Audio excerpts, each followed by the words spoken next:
Practical Talk Time. I'm your host, Usha Kumar. Today I have with me an author, an educator, and a speaker. It's Judith Dreyer. She used to live in Danbury, but now she lives in another part of Connecticut. And she already did a wonderful show with us on her book about herbs and plants that you can grow in your own yard by creating it into a meadow. But today she's going to talk about holistic health. And I'm going to pick her brains on that because she also has a nursing background and she has a master's in nutrition. And this is really an area that I want to explore and see if I can use it in my own life. So please join me in welcoming Judith. Judith Dreyer, welcome to the show. Hi, Usha. It's great to be here again. It's so nice talking to you every time. And with your nursing background, with your health industry background, with your background in teaching holistic health, I want to find out how I can improve my own health and my family's health.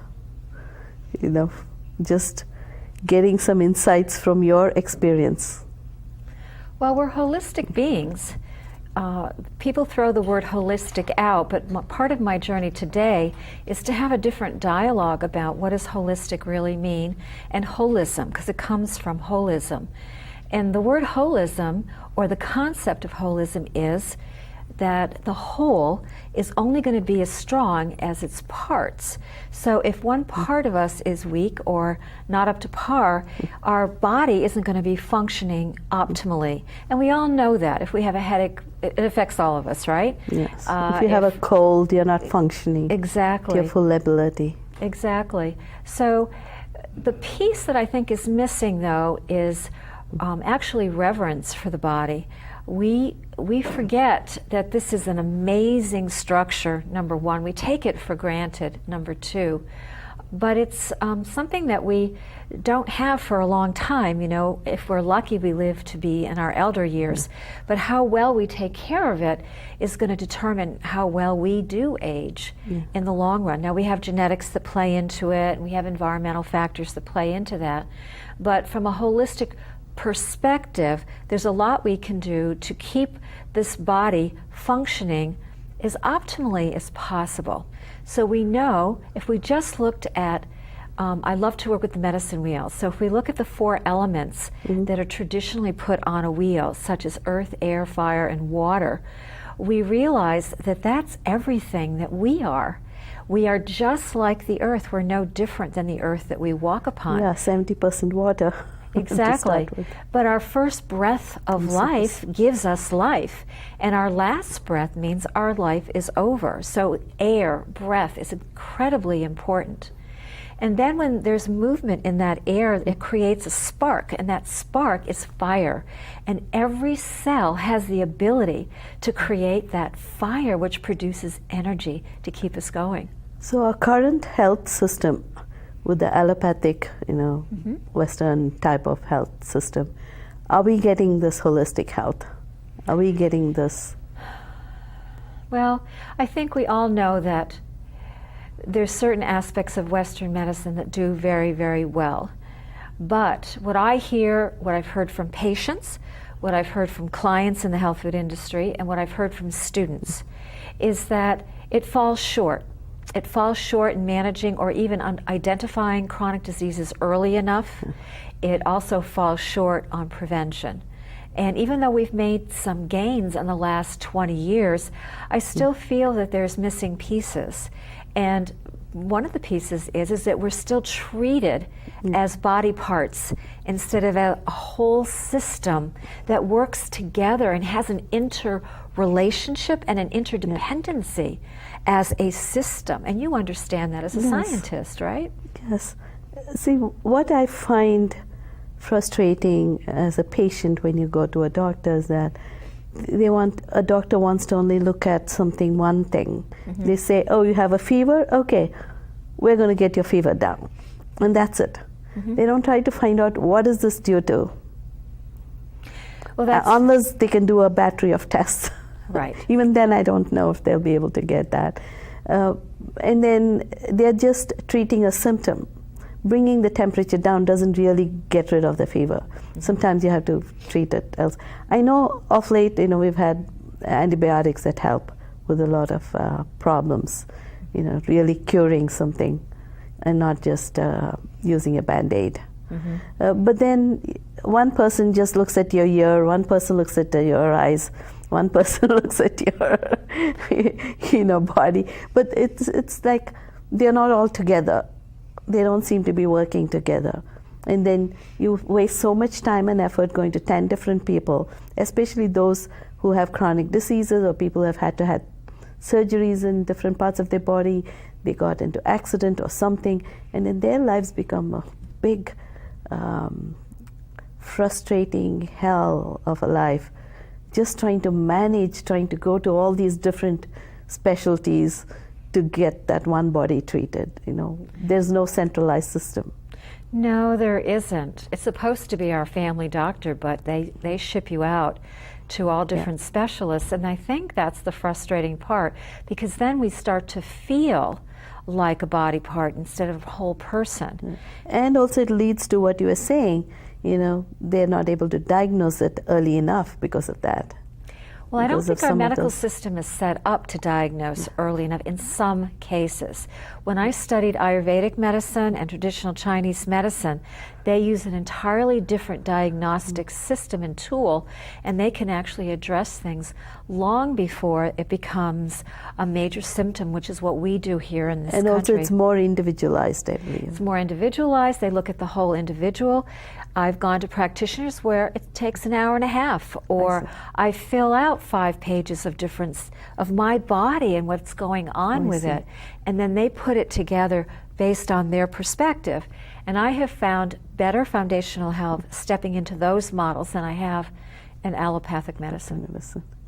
I've had folks from alternative medicine, functional medicine, and we have discussed quite a bit of these topics on this show. But I still want to know from you, how are these models different? The allopathic, and what are the other models available right now? Well, allopathy is a name given to Western medicine. And the allopathic model was probably conceptualized and really had its birth in the mid-1800s in our country. And that's when... So that's only how many years old? 300-400 years old? No, it's only 150 years old. Really? Okay, 2000. Yeah, not even 200 years old. It was being practiced before then, but when they formalized it... I see. So there was this medicine that was practiced before. Correct. But then the modern form did not start until much later.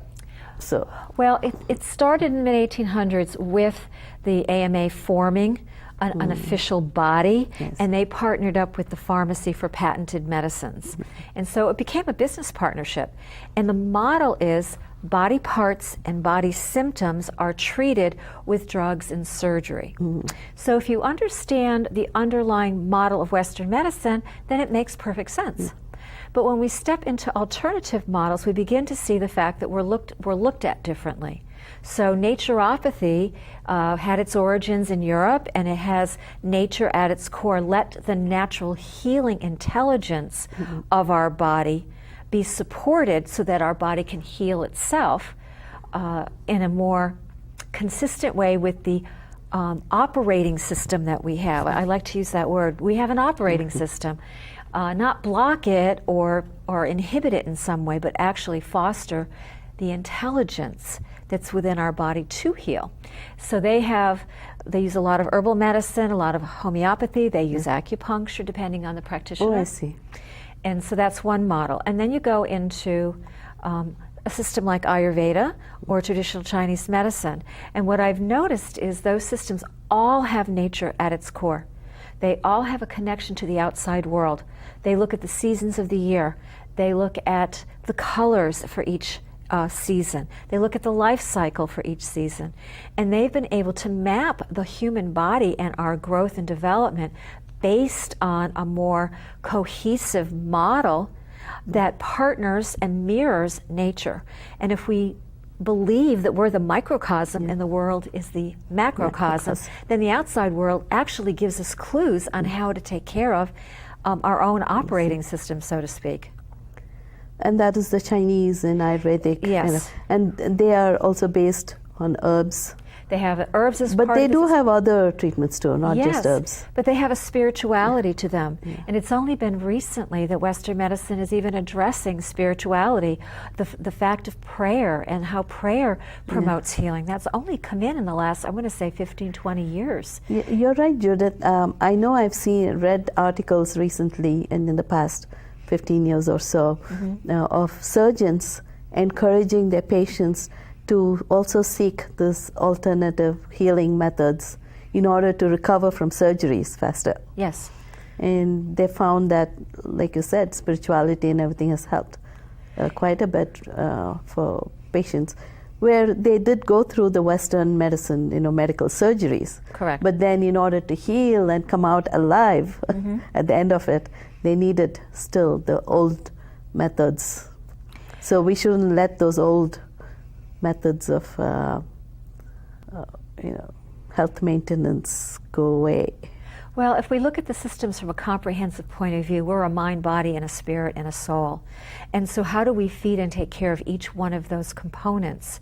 So we know that if we laugh and we have good times with people and we're with friends and we have a supportive family, our psyche, our emotional health tends to be on a more even keel. It's better. And that's because of chemicals that the body makes. Exactly. The body is a factory, it makes chemicals. Exactly. And those chemicals keep you happy. So you laugh and then it keeps you happier. Exactly. It's just a nice cycle.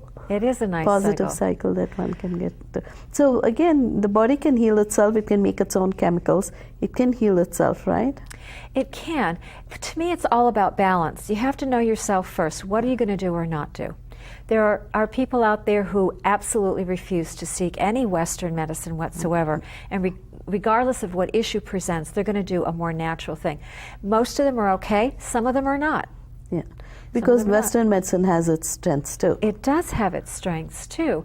So there can be a marriage of all of this, and I think when we get into the alternative and complementary medical field, which the NIH supports, we're starting to see certain things being taught in med schools that were never taught in med schools before. Oh, really? Like what? Well, I think they're getting more nutrition in some of the programs.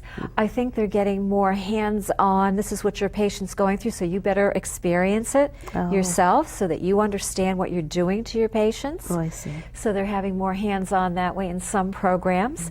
There's meditation that might be part of some of these programs. I know that is the Eastern method, especially the Indian Vedic method is the mind, body, and spirit. Exactly. We're not separate. Combination.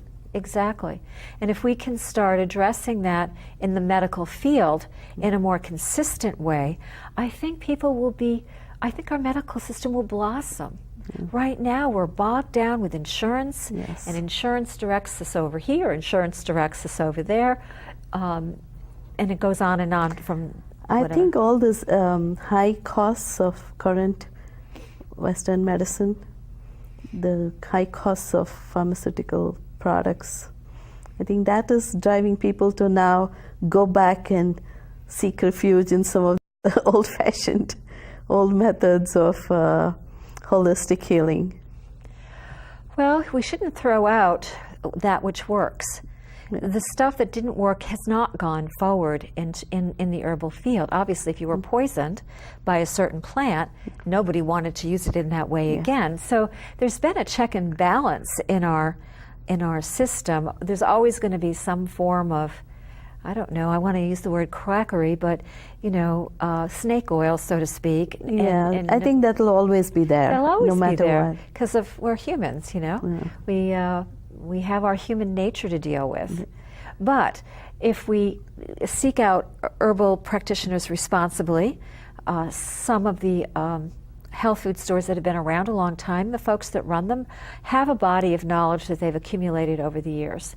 my students in my class had to take one plant and research it in a very specific way. Yes. And I said to them, if anything happened, you know this plant, and you know that plant, and you know a third plant. And then together. Exactly, we can help Yeah. the community in some way. It's very interesting to talk about this group knowledge. Just recently I watched a video, a very rare video about the frozen Earth, frozen planet. And Earth has all these polar regions that are solid, frozen solid. And then they were talking about the animals and birds that live there or that occupy that region during summer months. Mm-hmm. And then every time I saw there was this predator group, and if the predator went after a prey by himself, and if the predator's size was smaller than the prey, mostly he had to go hungry. Mm. But if he joined with his gang and then attacked a prey, and even if the prey was much bigger than all of them, they were still able to get that animal down and feed on it. Mm-hmm. Again, on the flip side, if the prey was by itself, no matter how much it can run or fly, it always got caught and was eaten up. But when it had its own group, when it stayed within its group, and the bigger animals in the group, animals or birds in the group, protected it, then they were able to survive and grow up without getting killed. Too much, And then it had to do with the group knowledge, because when you're alone, you don't have all the strategy, you don't have the knowledge, but as a group, you can really strategize, you can plan, and you can put a plan into action. And I saw that, I said, well, if that can happen in the wild, in the animal and bird kingdom, it's definitely happening in the human field, arena. And especially when you bring it to topics such as this, where people are facing high costs of healthcare, you can bring it down somewhat by balancing it with other information that can also help you in your quest for good health. Right? The other point that you're bringing up too is that we forget that our physical body is actually made up of different communities. And the heart cells know how to be a heart cell, and the liver cells know how to be a liver cell. And they have specific functions, but they work together as a community. The liver doesn't fight the heart and doesn't shoot chemicals that are going to kill the heart unless we eat a poison, and the liver cannot detoxify that. We forget that the liver is a manufacturing plant, but it's also our detox plant. And it's a storage facility, but the heart is different. The heart has its job to do. So from Mantak Chia's work in Tai Chi, in the traditional Chinese medical aspect, he reminds me to do a meditation every day if possible, but at least when I remember it, to thank all my communities for the wonderful job that they do for me every moment of my life. And I really like that aspect of reverence for the physical body. Oh, we do that in yoga. In fact, before starting the yoga for the day, that's the first thing we do. Sit down and inspect every part of the body, see what it's doing, which is hurting, which is not hurting, and then kind of thank the good ones, and then start working on the ones that are hurting. It's very interesting. It's a very similar idea where you turn your attention, focus inward, because we just take our whole bodies for granted. We do. And then we don't wake up till we are quite old, I guess, by the time. It's kind of, we have a saying in our, in our native language that, but I won't say it in my native language, just giving you the meaning of it, that it's like a person trying to do Surya Namaskar to the sun after he is gone blind. You're supposed to be doing all of those exercises ahead so that you don't get blind. So there's no point in trying to then do some of these healing things after you've already gone blind. So it's very important not just to wake up and understand or learn it when you're old, but try and learn it when you're young, when you can actually use it for good health throughout your life. Well, that's the goal. I'm fortunate. Both of my sons are very health conscious. They understand the need for physical activity. They're very athletic, and they've got it. You know, they've got it together as men in the world as best as they can. They work in business and they have intense schedules, but they try to do things to mitigate that. You know, in different levels. And these are your grown sons. Yes. It's interesting that you also have been teaching for so many years, and you've been teaching holistic health, which is good because then you've been educating a whole generation of young people. I hope so. So what has your experience been with that? Well, my classes were electives at WestConn. And so I found that the students that chose it had some interest in some way for holistic medicine. Some were a little bit clearer than others, but for the most part, it sounded interesting, so they took the class. And then depending on which one they took, because they all had a different focus, I had 3 classes that had a different focus, is the discussions went from there. I will say the one class where I did meditation work with the students, I did 5 or 6 different styles of meditation with them. I got such incredible comments at the end of the class. They're under a lot of stress. Some of them work, some of them have families. They're trying to get a university degree. It's not an easy life or an easy road while they were doing that. And they would say how the meditations just helped them and handle it. And then some of them made changes in their diet because they realized what was going on in the food system. I would have one class take an entree from the major fast food companies and look at the fats and the sugars and the calories, but also the number of ingredients in that particular entree. And they were amazed that there would be 90 different ingredients just to have a Big Mac, for example. Yeah, and you'll have all unwanted chemicals suddenly showing up, right? Well, yes, and then I said, well, do you know what that is? Packaged products especially. Do you know what this means? Do you know what it is? Do you know where it comes from?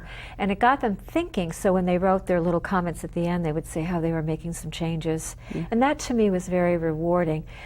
All I cared about was planting seeds. If I could plant a seed and it sprouted somewhere. Just make them think, stop and think and then learn how to research on their own. Because now they don't have to believe what somebody says, whether it's true or not. You can actually go and scientifically find out. And the nursing students that I had a lot of RNs to BSNs in my classes, and they still didn't have, I was surprised, they did not have a really good understanding of some of the principles behind holistic complementary medicine. There's a lot of misconception out there. So what are those? What are the misconceptions? They didn't have any understanding what complementary means versus alternative medicine. So what is it? Well, alternative is not choosing Western medicine. You're going to choose an alternative. So you might exclusively do a naturopathic physician, for example. So whatever tests and diagnostics and treatments you do it in the alternative setting, not in the regular medical. But they do have access to some x-rays and they do have access to some blood work and that kind of thing. And then complementary is, let's say you have a diagnosis of cancer. You can still go to your oncologist and your medical physician, but most people, when they're scared, will start looking at nutrition. They'll start looking at supplements. They'll start looking at massage. They'll start looking at acupuncture. And they start opening themselves out to these alternative ways of dealing with this as a complement. So it's things like that that I was surprised that they didn't have a clear understanding of. I see. I think it's a great class for anyone who's going to be doing medicine, even. Right? Because for them to understand this before they go into a certain discipline and then start being forced to be within the confines of their tenets. Now at least they'll have an open mind enough to try complementary medicine and other methods. It's happening. It is happening in some med schools. I don't know where, I don't know how, and I don't know exactly what the programs are, but I have heard of it. Yeah, mainly I'm finding that doctors are, as much as they were sending their patients to nutritionists for diets and stuff, now they are encouraging them to look outside that group and go with the other holistic practitioners. I think you should go where what resonates with you the most. Some people want to start with nutrition, other people might want to start with massage and meditation, for example. So I think if we trust our inner guidance, because we know our bodies well, or we want to know our bodies well, I think we'll be led to the right place. So thank you for coming in and explaining all this. In fact, I want to know if people want to go and learn more about holistic healing or find someone who can guide them, where should they look? What should they look for? There's a lot of holistic centers out there. There's a lot in every community now. They're under different umbrellas, but you'll find a wellness center is usually very holistic. So I would encourage people to use the resources in their community. Are they different from state to state? What's allowed and what's not allowed in terms of practice? The West Coast and the East Coast are very progressive. Everything in the middle is you have to figure out what's going on in your own state. So you'll have to find out what's allowed in your state. Correct. Even from your milk, whether they can get raw milk or not. Exactly. Starting from there, you need to check with your state. Yes. Rules. But where will they go for that? Well, your health food stores are a good resource? Yeah, I don't know how well Whole Foods is, because Whole Foods is a larger operation. And they don't have a community board even in some of the Whole Foods. So I don't know about that. So we'll have to they'll at least start looking into these. Correct. And I'm glad you're here to talk about this topic. So you can plant the seed. Yes, exactly. Thank you very much, Judith. Thank you, Usha. Thank you all for watching. I hope you enjoyed this show. If you have any questions or comments, write to practicaltalktime@yahoo.com. Until next time, goodbye.